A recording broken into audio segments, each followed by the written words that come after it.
Picked up a bride running barefoot in a torn dress, won. She was escaping a millionaire wedding she never wanted. The rain was merciless that night, falling in torrents thick enough to blur the world. Trees swayed like shadowy giants on either side of the narrow country road. Jake's old pickup truck rumbled forward, windshield wipers fighting desperately against the sheets of water. Headlights sliced the darkness, barely reaching 10 feet ahead. But this road, winding, cracked, half-forgotten, was familiar. It had always taken him home. He tapped the steering wheel in rhythm with an old jazz song humming faintly from the dusty dashboard radio. He was covered in grease, boots soaked from a late-night emergency brake job at the garage. Jake didn't usually stay this late, but tonight he had needed the quiet, the rhythm of tools, the comfort of engine hum. Since his mother passed, these small rituals were what anchored him. And then, just as he rounded a bend near the old miller's cornfield, his foot froze on the pedal. A figure, standing at the edge of the road. Jake blinked hard, leaned forward, heart kicking once, then again. A woman. No umbrella, no coat, just a long white dress, soaked and clinging to her body, torn at the hem, barefoot, hair blonde and wild, plastered to her face. She was hugging herself, her arms wrapped tight like she was keeping her soul from slipping out. He slammed the brakes. Tires screeched, the truck sliding a few feet before jerking to a halt on the wet gravel. Jake stared at her through the rain-blurred windshield. The world had narrowed to this one moment, surreal and silent, but for the pounding of the rain on his roof. She didn't move, just stood there, blinking through the storm. And suddenly he was back to a night almost 20 years ago. His mom, bloodied and dazed, stuck in her overturned car on a road not far from this one. It was a stranger in an old truck who pulled over, who stayed with her, who made sure she got to a hospital. That man had vanished before they could say thank you, but Jake never forgot. That act had lived in him ever since, quietly shaping who he became. He reached over and grabbed his weathered work jacket off the passenger seat, then opened the door and stepped out into the downpour. Rain smacked his face instantly, cold and blinding. He held up his hands as he walked slowly toward her. "Hey," he called, voice raised but gentle. "I'm not here to scare you, okay?" She didn't flinch, but she didn't respond either. He stopped a few feet away, keeping his distance, and held out the jacket. "At least stay dry while you decide," he said. She looked at him for the first time, really looked. Her eyes were red-rimmed, mascara streaking her cheeks. There was fear there, but not just fear. Exhaustion, desperation, like someone who had been running from something for a long, long time. Still, she didn't speak. Jake stayed where he was, letting the rain soak through his shirt. The jacket held steady in the air between them. After what felt like forever, she stepped forward, carefully, like someone approaching a cliff's edge. She took the jacket in both hands and wrapped it around her trembling frame. Then she looked toward the truck. "I'm Jake," he said quietly. "You don't have to tell me your name. You don't have to explain anything. I'm not leaving you out here."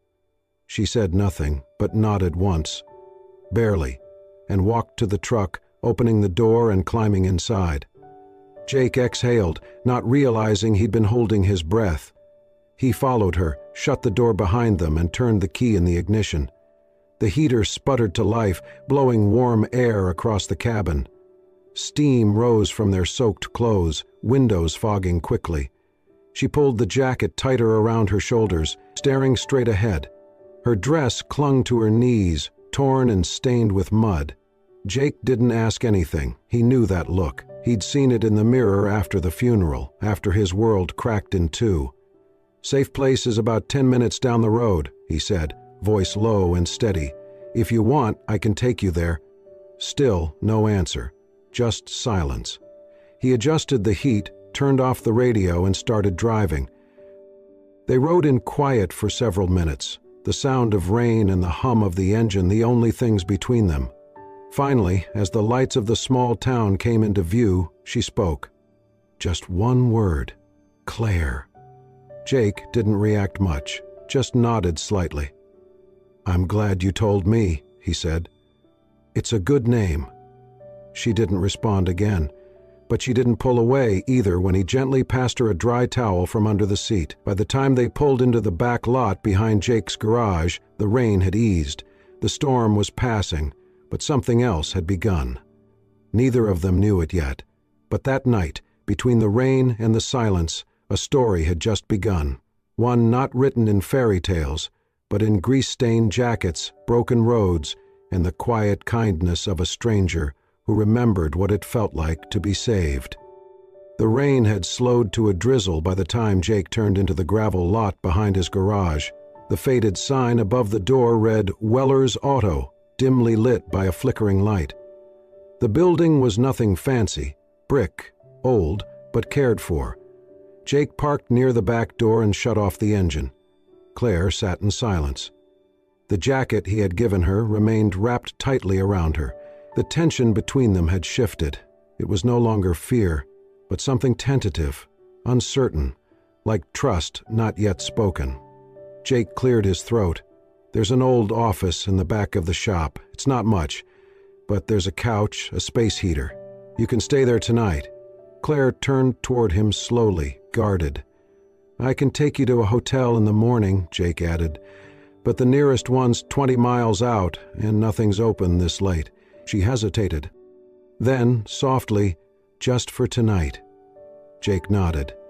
Just tonight. He grabbed a key from the visor and stepped out into the damp night. When he opened her door, Claire stepped out slowly, her soaked dress clinging to her legs, her breath rising in faint clouds. Inside, the garage smelled of oil, rubber, and something comforting, like old coffee and warm dust. The office space was small, cluttered with tools, an old filing cabinet, a beat-up couch covered by a faded quilt, and a buzzing space heater. Jake flicked on the lamp. Soft light warmed the room. "You can stay here," he said. "I've got clean flannel and sweats, shop emergency stash." He placed them gently on the sofa's arm. Claire nodded, arms still folded across her chest. Jake handed her a blanket and pillow. Then he met her gaze, voice steady. "I'll be outside in the truck. Lock the door. You'll be safe." She blinked, surprised. "You don't have to." "I do," he interrupted quietly. "You don't know me, and I don't want you to feel you owe me anything." He hesitated.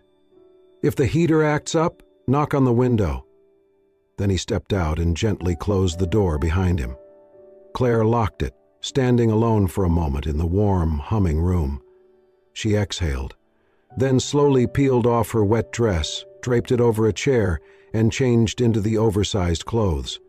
The warmth clung to her. It made her eyes sting. She curled onto the sofa, blanket wrapped tightly around her. The hum of the heater filled the space. Sleep did not come. She stared at the ceiling, fingers curled into the quilt. Then, in the dark, she whispered, "I was supposed to marry Edward." The name hovered like fog. "He's from my parents' world." It was all arranged, not officially, but it felt like a contract. She swallowed. "My dad said it would secure our legacy. My mom called it the dream wedding. I called it a prison." She paused, then added, "The planner told me what lipstick to wear." Her voice cracked. "I wasn't invited to my own life." Outside, in the truck, Jake sat still, eyes open now, listening, not because he was nosy, just because the silence between her words felt like something sacred. "I ran," Claire said. "Didn't think. Got in the first car I saw. The driver let me off, miles from here. I've been walking since." She curled deeper under the blanket. "I know I look insane, but it was mine, my choice." There was a long pause. Then, through the faint hum of the heater, she heard it, Jake's voice, soft through the window. "You don't sound crazy." Claire sat up, startled. "You sound like someone who finally started breathing." She stared at the window. No more words followed, just the faint creak of him shifting in the truck seat. She lay back slowly, her heart fluttering. This wasn't home. But for the first time in a long time, It didn't feel like a cage either. Wrapped in borrowed flannel, beside a humming heater, in a garage far from everything she once knew, Claire let her body relax, and for the first time in weeks, she slept. Claire never meant to stay more than one night, but when morning came, gray, damp, quiet, she stayed. The scent of oil, flannel, and something safe lingered. A note waited on the cabinet. Coffee's on the counter. I'll be outside if you need anything. Jake, she checked the door, still locked, just as she'd left it. By day 3, the storm outside had passed, but something quieter inside her remained unsettled. The garage wasn't her world. It was cluttered, dusty, honest. Coffee came in mismatched mugs. There were no mirrors, no marble, just tools, grease, and hums of work. Jake didn't say much, but his silence spoke. A dry towel left near the shower, tea placed on the desk, the heater shifted closer on a windy night. His care was quiet, but it was real. She tried to be useful. When Jake struggled with a heavy tire rack, she stepped in. "You don't have to," he began. "I want to," she said. She started helping, labeling oil, handing tools, wiping shelves. She ruined a manicure she no longer missed. Gradually, she stopped flinching at grease. She stopped checking her reflection. She asked how tools worked. She listened. One evening, she found Jake, hunched over something small on the workbench. Not a car part, but a pocket watch. "My mom's," he explained. "Been meaning to fix it." She asked to see. He handed it over. It was old, scratched, but familiar. She smiled. "I used to open my dad's watches. He hated it, said girls shouldn't touch gears." Jake smirked. "Bet he regrets that now." They opened the watch together, heads close, breaths fogging the cool air. Jake passed her a screwdriver. "You've got steadier hands." As she worked, he murmured, "Every tick is a second you've never lived, a chance to start something new." She looked up. "That's poetic," he shrugged. "Maybe machines and people aren't that different." She laughed. Genuinely, for the first time in a long while. Later that night, lying on the sofa, she watched the now working watch tick softly beside her. Something had shifted, not just in the gears, but in her. By week's end, she didn't feel like a guest. She knew where Jake hid the good mugs. She recognized the sound of Earl's truck. She walked to the market alone and returned to polite nods. She was becoming someone again. Jake stayed quiet, never asked what came next. But sometimes she caught him watching, gentle, unreadable. One morning, their fingers brushed over a wrench just a second. But something electric passed between them. They both paused, eyes locked, breath held. She pulled away. He said nothing. But that night, she couldn't sleep. She didn't know the future, but in that garage, with Jake's quiet kindness and the watch ticking steadily beside her, she wasn't lost. She was beginning. The town was small, the kind where everyone knew everyone, and where strangers stood out like a bent nail on a smooth board. At first, Claire felt every glance, every quiet stare. But it turned out that people here didn't stare out of judgment. They stared out of curiosity, and maybe even a little care. Jake had been right. The town was no place for glitz. But it was a place for something deeper. It was at the diner 2 blocks down that Claire met Mary. Mary was the kind of woman who greeted you with a sharp tongue and warm eyes. She had a thick Irish accent, hair like snow piled on top of her head, and an apron that always bore flour from some half-finished pie. She had known Jake since he was just a boy with knees too big for his jeans, as she put it. When Claire walked in behind him one morning, Mary narrowed her eyes and said, "You're the one they're whispering about. Runaway bride, huh?" Claire froze. Jake opened his mouth to intervene, but Mary raised a hand. "Relax, I was a runaway myself, once. Only I ran from Dublin with a suitcase and a whiskey bottle. You got more class." Claire smiled, her shoulders easing. From that day on, Mary took Claire under her wing. She didn't ask too many questions, didn't prod into her past. Instead, she handed her an apron and said, "If you're going to hang around Jake's place, you better learn how to bake something that doesn't come out of a box." Claire, surprisingly, loved it. She cracked eggs, sifted flour, and learned the gentle rhythm of kneading dough. Something grounding, something hers. For the first time in years, her hands were making, not presenting. One afternoon, as she pulled a tray of cinnamon rolls from the oven, Mary leaned in with a wink. "You've got the touch, girl, maybe even better than mine." But don't tell the priest. Across town, Claire met Tom. Tom was Mexican-American, owned a landscaping truck, and brought his beat-up van to Jake every month like clockwork. He had a wide laugh and a louder voice. When Claire handed him his keys one afternoon, smudged with grease from helping Jake change the brake pads, Tom let out a mock gasp. "Wait, La Princesa gets her hands dirty?" Jake smirked nearby. Claire grinned. "She does now." Tom chuckled and added with a wink, "Well, if you ever stop fixing cars, your cinnamon rolls at Mary's should be illegal." "Too good." Jake gave her a playful glance. "Better than my brake jobs?" Tom gave a dramatic shrug. "Let's just say if you both open a business, I'm investing in hers." The laughter echoed off the garage walls. In moments like those, Claire forgot the weight of her last name. Forgot Edward, the polished invitations, the crystal goblets. She began to belong. One evening, as the sun dipped behind the hills and painted the sky in hues of peach and plum, Claire sat with Jake on the tailgate of his truck. A small speaker between them played old jazz, brassy, worn, familiar. Jake looked out over the quiet parking lot. "My mom loved this stuff. Used to dance around the house to Ella and Miles." Claire sipped her tea, the steam curling like smoke in the air. "My parents hated music, said it was a distraction from expectations." Jake glanced over. "That sounds exhausting." "It was," she said softly. They sat in comfortable silence for a while before she asked, "Do you ever think about what's next, what you really want?" Jake leaned back, resting his elbows behind him. "Yeah. Sometimes I dream about opening a garage school. Teach kids who've got nowhere to go, kids like I was. Give them tools, not just lectures." Claire smiled. "That's beautiful." He glanced at her. "What about you?" She hesitated, then answered, "I'd open a little pastry counter, nothing fancy, just good coffee, warm rolls, a place where no one has to pretend to be anything."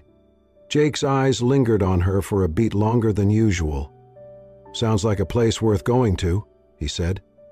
Their eyes met, quiet, real, a heartbeat in the soft light. No one leaned in, no lips touched. But the air shifted between them, charged with something fragile and new. Claire looked away first, cheeks warm. Jake cleared his throat and stood up. "Tomorrow, Earl's bringing in that busted-up Impala. Want to help with the carburetor?" She smiled. "Only if you promise to try my chocolate croissants." Jake smirked. "Deal." They walked back toward the garage under the fading light, two people not rushing anything, not labeling anything, just moving closer. Together. Peace unraveled exactly 7 days after Claire began to feel like she might stay. It started at Mac's bar, where Earl, after one too many drinks, spoke too freely to a stranger in a suit, who turned out to be a private investigator. The next morning, Jake was under the hood of a rusted truck when a sleek black SUV pulled into the gravel lot. 3 men stepped out, one in a navy suit, one with a briefcase, and the third, Edward. Jake wiped his hands, walked forward. "Can I help you?" Edward's voice was smooth. "I'm here for Claire Whitmore." Jake didn't budge. "Why?" "I'm her fiancé. She's not well." Behind them, the office door creaked. Claire stepped out, pale but steady. Edward smiled tightly. "Claire." "Claire." "Thank God." The man with the briefcase added, "Your parents have authorized us to escort you back. No legal action yet, but we're prepared for media statements." Jake moved subtly between them. Claire's voice was firm. "I'm not going with you." Edward's smile slipped. "Claire, be reasonable. This man's taken advantage of your breakdown." "I haven't broken. she said. "I've woken up." Her phone buzzed. She answered. "Claire," her mother's voice snapped. "You're embarrassing us. You're destroying everything." "No," Claire said. "I'm choosing to live." She ended the call. Edward stepped forward. "You're giving up everything. For what? Baking pies in a garage?" Claire's voice shook, but she stood tall. "Yes, because here I'm not drowning." Edward narrowed his eyes. "If you don't come back, your father will press charges. The tabloids will have a field day." "I don't care." Jake spoke then, calm but firm. "That's enough." Before it escalated, a police cruiser pulled in. Hank stepped out. Jake nodded at him. "Hey, Hank, mind helping out?" Hank turned to Claire. "You here by choice?" Claire looked Edward in the eye. "I am." Hank nodded. "Then there's no reason for anyone to remove her. This is private property." Edward's face darkened. "This isn't over." Claire stepped forward. "It is for me." The SUV pulled away. Claire sank onto the steps. Jake sat beside her. "You okay?" She nodded faintly. "I didn't think they'd come here." "You don't have to run again," he said gently. "I'll stand with you." She looked at him, eyes glossy. "And risk your business? Your life?" "We'll figure it out." But that night, Jake found a note on his desk. "Jake, thank you for giving me back pieces of myself I thought I'd lost. You weren't just a safe place. You were more. That's why I can't let you be pulled into my mess. You once told me every tick is a second we haven't lived yet. I want you to live all of yours, without fear. I'll always carry you with me. Claire." Jake stood in the silent office, the ticking of the old watch suddenly the loudest thing in the world. Outside the rain returned, but this time she was gone. The shop was too quiet. Jake stared at the note in his hand, the ink slightly smudged from her tear, or maybe his thumb. The words blurred together, but the meaning was crystal clear. She was gone. "Thank you for giving me back pieces of myself I thought I had lost forever. I'll always carry you with me. I'm leaving, so you won't suffer because of me." Jake dropped the paper, grabbed his keys, and ran. His boots pounded against the garage floor as he jumped into his truck. The engine roared to life, gravel scattering behind him as he tore down the road. The clouds above threatened more rain, but his mind was already a storm. "Don't be too late," he muttered. "Please, just don't be too late." He reached the bus depot on the edge of town, just a covered bench beside a billboard and a rusted sign that hadn't been changed in 10 years. The bus idled, doors open, steam hissing from beneath the tires. There she was. Claire stood near the steps, her bag in hand, shoulders trembling. Her blonde hair was pulled into a loose knot, and the jacket she wore was the same one he had draped over her that rainy night. She looked over her shoulder once, then turned back toward the door. "Claire!" Jake shouted. She froze. He sprinted, boots slapping wet pavement, lungs burning. He reached her just as she was stepping up. "Claire," he gasped, grabbing her hand, "if you leave now, I'll never forgive myself for not stopping you." She turned, her eyes wide, already glistening with tears. "Jake, I don't care about Edward. I don't care about lawsuits or newspapers or any of it. I care about you." Her voice trembled. "I thought I was protecting you by running? You don't know what my family is capable of, what they could do to your life. I don't need protection from you. I need you. That's it." She stared at him, her throat bobbing as she tried to hold herself together. "I'm scared, Jake." "So am I," he whispered. "But I'd rather be scared with you than safe without you." Something broke in her. The dam finally gave way. Claire dropped her bag and threw her arms around him, sobbing into his chest. He wrapped her in his arms, holding her like something sacred. The bus driver watched quietly from the door, then nodded to himself and closed it. The bus pulled away, leaving behind the couple locked in their moment. Jake leaned down, pressing his forehead to hers. "Come home." She nodded, tears still falling.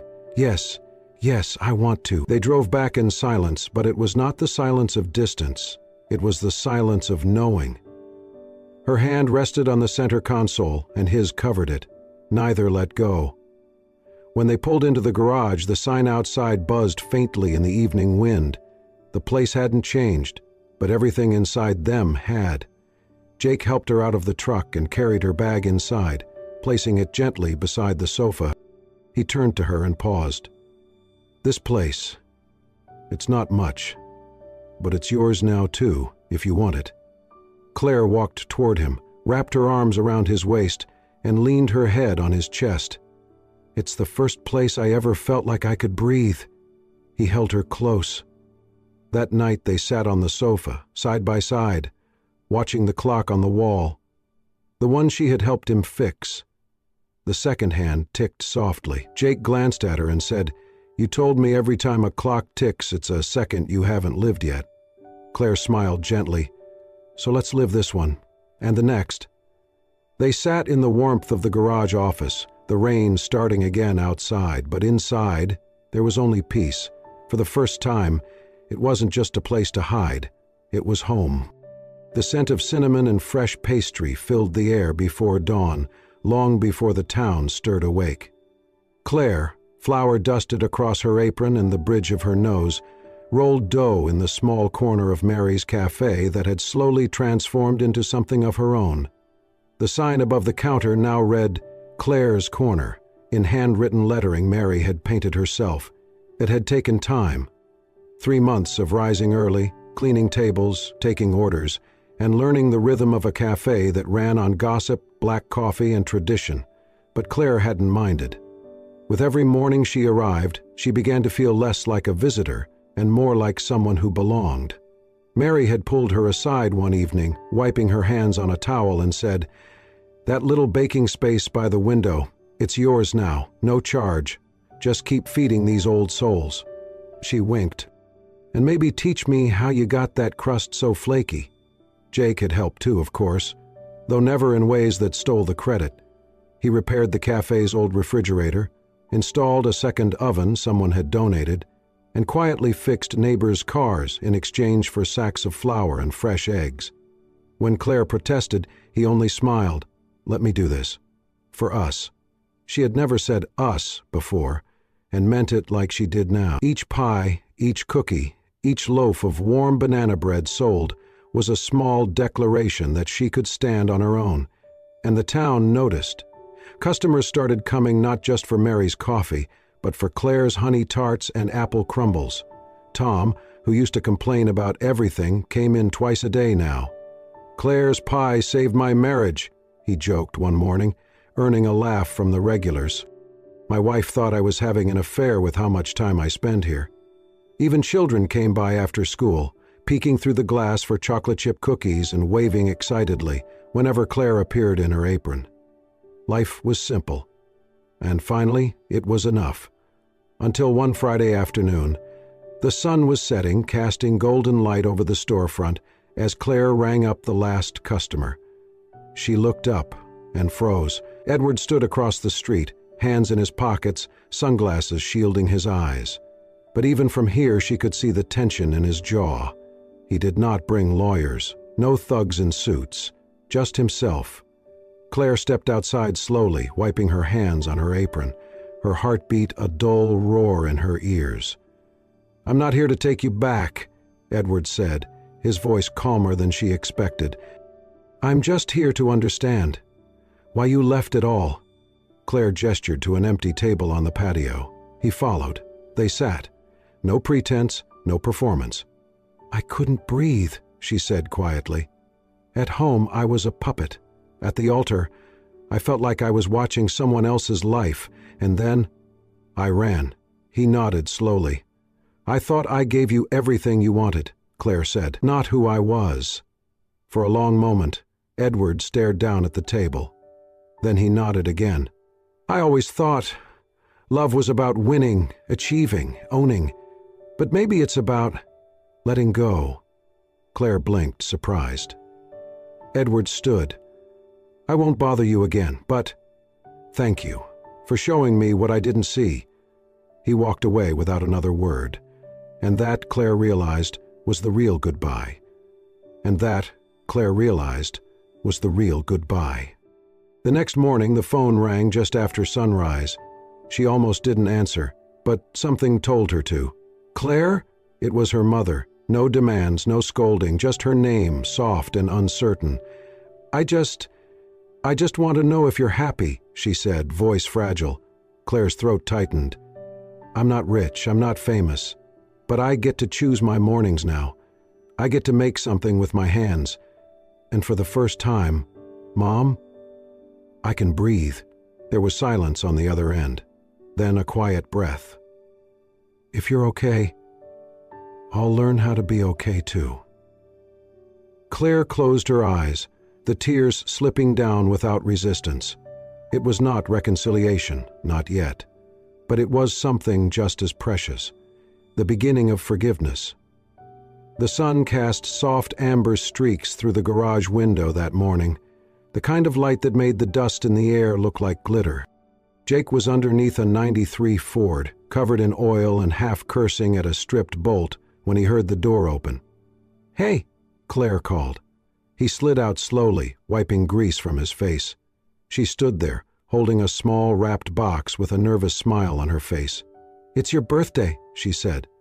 Don't pretend like you forgot, Jake blinked, sitting up. I did forget. Well, open it.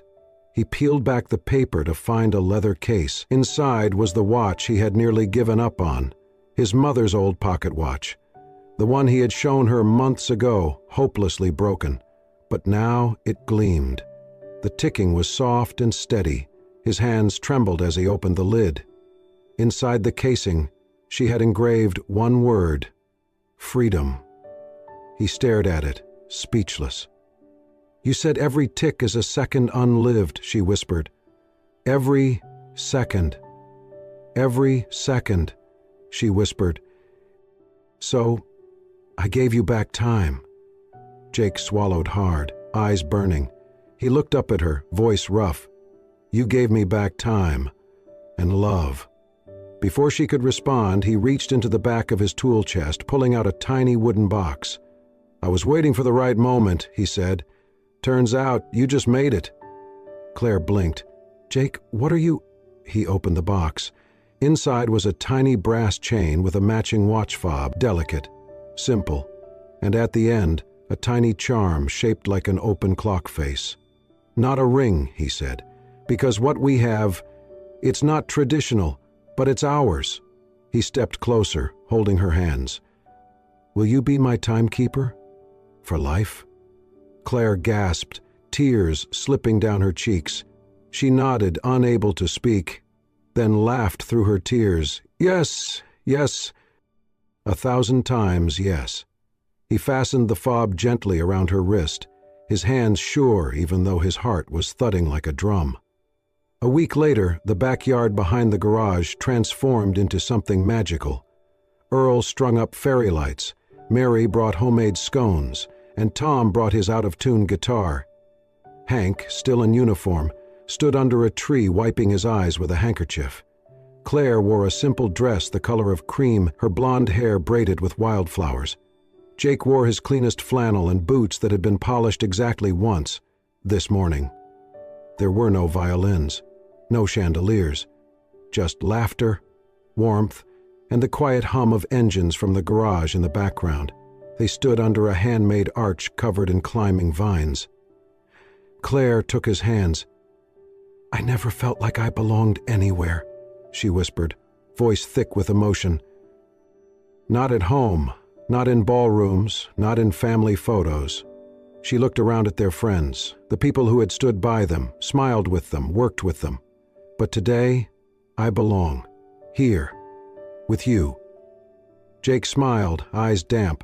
And I never knew what I was fixing, until I met you. They didn't need vows. The way they looked at each other said everything. When the sun dipped below the horizon, casting the sky in hues of gold and fire, they danced slowly beneath the trees. The music was off-key, the ground uneven, but it was perfect. As they swayed together, Claire rested her head on Jake's shoulder. You know, she whispered, I used to think the light was something you had to chase. Jake kissed the top of her head. But sometimes, she said, it finds you. when you finally stop running, and in that moment, there, among the engines and the fairy lights, they stepped into their forever, not away from the darkness, but into the light, together. If this story warmed your heart, reminded you that true love often blooms in the most unexpected places, and that freedom and belonging are sometimes found in a quiet garage, not a golden palace, then you're in the right place. At Soul-Stirring Stories, we believe in tales that touch the soul, inspire change, and remind us of the quiet beauty in everyday lives. Subscribe now to join our growing community of story lovers. Every week, we bring you powerful, emotional, and unforgettable stories, crafted to heal, uplift, and move you, because sometimes the smallest choices lead to the biggest miracles.